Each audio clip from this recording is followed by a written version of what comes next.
Hello students, welcome in wanna science classroom. आज हम class 10th का चैप्टर 2 स्टार्ट करेंगे जिसका नाम है acid base and salt.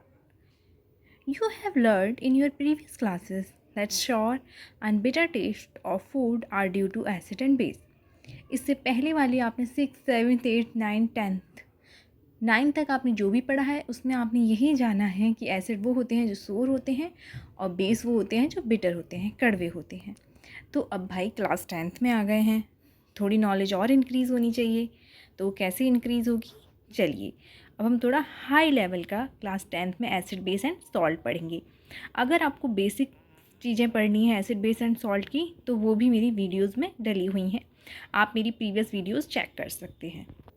Recall how we test सोर and bitter substance without testing them. याद कीजिए, आपको अगर पता लगाना है कौन सी चीज़ खट्टी है कौन सी चीज़ कड़वी है विदाउट टेस्टिंग दैम, तो आप उसे कैसे फाइंड आउट करेंगे, ये मैंने आपको अपनी वीडियोज़ में बता रखा है। तो that one is called indicators. क्या होते हैं वो हमारे इंडिकेटर्स, जिनकी वजह से हम पता लगा पाते हैं कि हमारा ये एसिड है और यह बेस है। हमने प्रीवियस क्लासेस में ये भी पढ़ा है कि जो एसिड होते हैं वो H पॉजिटिव आयन देते हैं और जो बेस होते हैं वो OH नेगेटिव आयन देते हैं। अब यहाँ पर हम और ब्रीफ में पढ़ेंगे एसिड बेस और सॉल्ट को। Indicators, all indicator tell us whether the substance we are testing are acid और बेस। जितने भी इंडिकेटर होते हैं वो हमें बताते हैं कि क्या हमारे पास एसिड है और क्या बेस है। इंडिकेटर भी हमारे 2 टाइप के होते हैं। फर्स्ट वन है हमारा acid base indicator and second one है ऑल्फैक्टरी इंडिकेटर्स। ओके स्टूडेंट्स, तो हमारे जो एसिड बेस इंडिकेटर होते हैं वो भी 2 टाइप के होते हैं, एक होते हैं नेचुरल और एक होते हैं सिंथेटिक। नेचुरल जो हमें नेचर से मिलते हैं और सिंथेटिक जिसे हम बनाते हैं, जो मैन मेड द्वारा बनाए जाते हैं। तो हमारे इंडिकेटर्स कितने टाइप के हुए, 2 टाइप के, acid base indicator and olfactory indicators. Natural indicator जो हमें नेचर से मिलते हैं, लिटमस। लिटमस क्या है, एक नेचुरल इंडिकेटर है जो कि हमारा पर्पल कलर का होता है।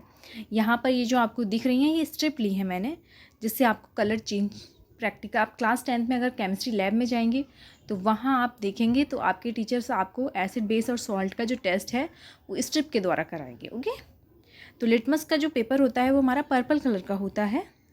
अगर हम उसे एसिड में डालेंगे तो वो क्या होगा, रेड हो जाएगा, और अगर वो बेस होगा सॉल्यूशन तो वो ब्लू हो जाएगा। यहीं पर दूसरा देखिए, ये मैंने आपको डिनोट किया है B to R और R to B। B क्या है हमारा, ब्लू से रेड और रेड से ब्लू। अगर आप एसिड में ब्लू लिटमस पेपर को डालेंगे तो वो क्या हो जाएगा, रेड हो जाएगा, और वहीं आप बेसिक सॉल्यूशन में रेड लिटमस पेपर को डालेंगे तो वो कैसा हो जाएगा, ब्लू। एसिड हमारा रेड में चेंज होगा और बेस ब्लू में।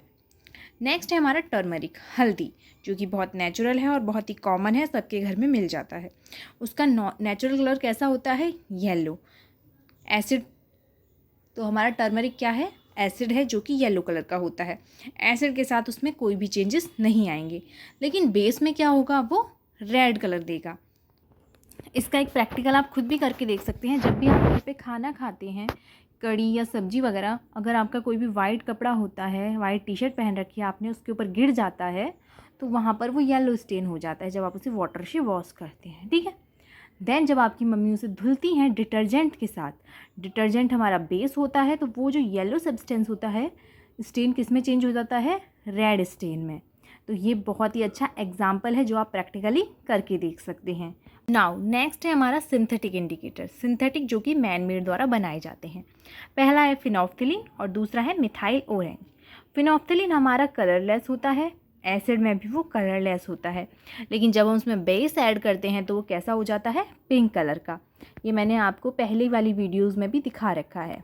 फिनोफ्थिलीन में जब आप एसिड में हम लेते हैं HCl, हाइड्रोक्लोरिक एसिड को ऐड करेंगे तो उसका कलर चेंज नहीं होता, लेकिन उसमें अगर आप बेस को ऐड करेंगे, बेस हमने लिया सोडियम हाइड्रोक्साइड NaOH, तो वो कैसा कलर देगा, पिंक कलर देगा।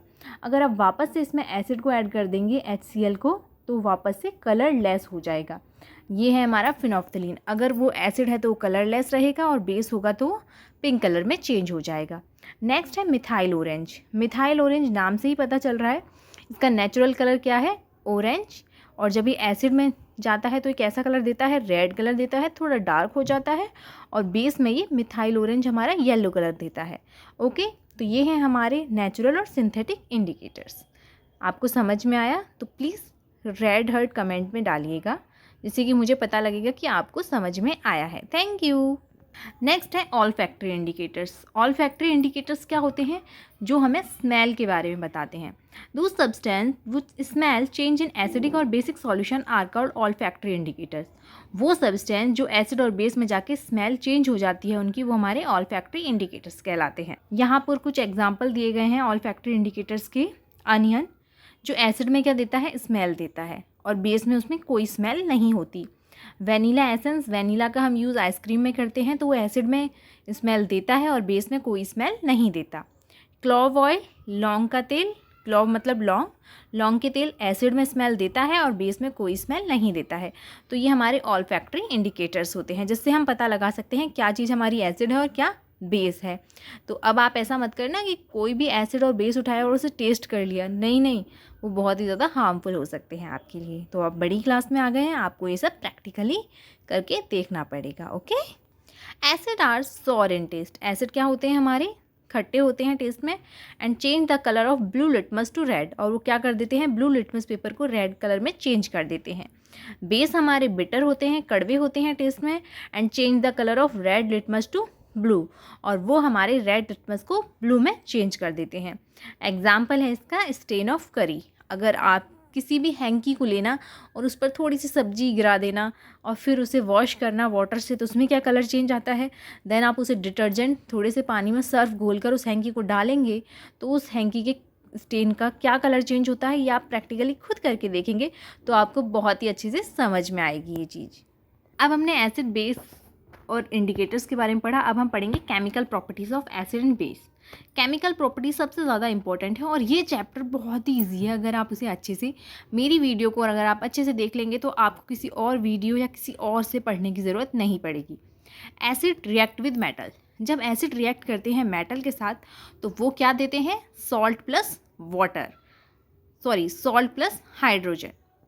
तो एसिड हमने यहाँ लिया HCl और मेटल है हमारा सोडियम, तो ये क्या हुआ, H यहाँ पर रिप्लेस हो गया हाइड्रोजन गैस और NaCl बन गया। तो हमारे NaCl सॉल्ट हो गया और H2S रिलीज हो गई। एसिड जब मेटल के साथ रिएक्ट करता है तो वो सॉल्ट प्लस H2 देता है। दूसरा एग्जाम्पल है H2SO4, sulphuric acid plus zinc, तो ZnSO4, zinc sulphate plus H2। Okay student, समझ में आया आपको। जब एसिड रिएक्ट करता है मेटल के साथ तो वो क्या देता है, सॉल्ट प्लस H2। अब ये जो H2 हुआ, हम कैसे पता लगाएंगे कि हाइड्रोजन गैस यहाँ पर हुई भी है या नहीं हुई। तो हाइड्रोजन गैस का जो टेस्ट है वो हमें कैसे पता चलता है, पॉप साउंड। वो एक पॉप साउंड करती है, जैसे कि हमें पता लग जाता है यहाँ पर हाइड्रोजन गैस रिलीज हुई है। Burn with a pop sound test, तो इसे हम पॉप साउंड टेस्ट भी बोलते हैं। हमने एक टेस्ट ट्यूब ली, उसमें zinc plus H2SO4, zinc plus sulphuric acid को ऐड किया, तो क्या होगा, ZnSO4, zinc sulphate plus H2 gas release हुई।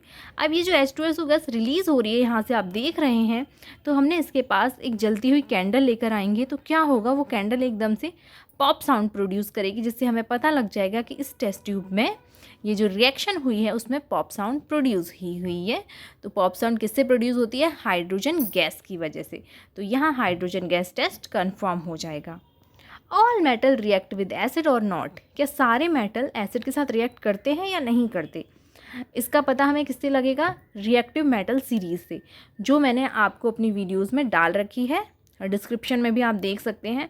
तो वहाँ पर आपको मेटल की सीरीज़ मिल जाएगी। जो हाइड्रोजन से ज़्यादा रिएक्टिव मेटल होंगे वो क्या करेंगे, एस मेटल के साथ रिएक्ट करेंगे, और जो लेस रिएक्टिव होंगे वो मेटल के साथ रिएक्ट नहीं करेंगे। रिएक्शन बेस विद मेटल, जैसे हमने एसिड को मेटल के साथ रिएक्ट करवाया था, सॉल्ट प्लस H2 बना था, ऐसे ही जब हम बेस को मेटल के साथ रिएक्ट कराएंगे तो यहाँ पर भी सॉल्ट प्लस H2 बनता है। तो यहाँ हमारा बेस क्या है, sodium hydroxide NaOH plus zinc के साथ रिएक्ट कराएंगे तो हमारा क्या बनेगा, sodium zincate Na2ZnO plus H2। तो यहाँ मेटल क्या है, वो डिस्प्लेस कर देता है हाइड्रोजन एटम को बेस से एज हाइड्रोजन गैस की फॉर्म में and form A compound salt. तो आपको समझ में आया, बेस की जगह पे आप एसिड लिख दीजिए बट प्रोडक्ट सेम बनेगा, सॉल्ट प्लस H2। फिर आती है हमारी reaction with metal carbonate and metal hydrogen carbonate. अब यहाँ पर हम एसिड और बेस दोनों को रिएक्ट करवाएंगे। पहले हम एसिड को रिएक्ट करवाते हैं मेटल कार्बोनेट और मेटल हाइड्रोजन कार्बोनेट से। तो यहाँ हमारा प्रोडक्ट क्या बनेगा, salt plus carbon dioxide plus water. यहाँ पर आप प्रोडक्ट याद रखिए, जब आप मेटल को किससे, एसिड से रिएक्ट कराएंगे तो प्रोडक्ट क्या बनेगा, बेस से रिएक्ट कराएंगे तो प्रोडक्ट क्या बनेगा, एसिड को अगर आप मेटल कार्बोनेट से रिएक्ट कराएंगे तो प्रोडक्ट क्या बनेगा। ठीक है, यहाँ पर हमने एसिड लिया hydrochloric acid plus sodium hydrogen carbonate, तो प्रोडक्ट क्या बना, sodium chloride plus carbon dioxide plus water. तो ये इसका मेन प्रोडक्ट है, salt carbon dioxide plus water. जब हम एसिड को किससे रिएक्ट करते हैं, मेटल कार्बोनेट या मेटल हाइड्रोजन कार्बोनेट, दोनों में से किसी से भी रिएक्ट करेंगे तो हमारा प्रोडक्ट सेम ही बनेगा। दूसरा एग्जाम्पल ले लीजिए आप, hydrogen sulphuric acid H2SO4 plus CaCO3 calcium carbonate. तो यहाँ प्रोडक्ट बना हमारा CaSO4, एक सॉल्ट हो गया, कार्बन डाइऑक्साइड और वाटर रिलीज हो गई। ओके स्टूडेंट, यहाँ तक आपको समझ में आया। नेक्स्ट वीडियो में हम आपको, जैसे मैंने आपको कार्बन हाइड्रोजन का टेस्ट बताया था, ऐसे ही मैं आपको कार्बन डाइऑक्साइड का टेस्ट भी बताती हूँ। टेस्ट फॉर कार्बन डाइऑक्साइड, जैसे हाइड्रोजन का टेस्ट है ऐसे ही कार्बन डाइऑक्साइड का भी टेस्ट है, जिसे हम लाइम वाटर टेस्ट बोलते हैं। यहाँ पर हम कैल्शियम हाइड्रोक्साइड को लेंगे, जिसे हम लाइम वाटर कहते हैं। इन सब के नाम आपको अच्छे से पता होने चाहिए। जब आप इसमें कार्बन डाइऑक्साइड को ऐड करते हैं, गैस पास करेंगे तो क्या होगा, वो एक वाइट प्रेसिपिटेट बन जाएगा और उसमें H2 वाटर रिलीज़ हो जाएगा। ये जो मिल्की अपीयरेंस होती है, यही हमें बताती है कि इसमें कार्बन डाइऑक्साइड प्रेजेंट है। ओके, लेकिन अगर आप यहाँ पर लाइम वाटर में एक्सेस कार्बन डाइऑक्साइड पास करेंगे तो वो क्या होगा, कैल्शियम बाइकार्बोनेट बनाएगा CaHCO3 का होल ट्वाइस, जो कि वाटर में सॉल्युबल होता है। तो इसलिए हमें जितनी लिमिट होती है उतनी ही कार्बन डाइऑक्साइड पास करनी चाहिए।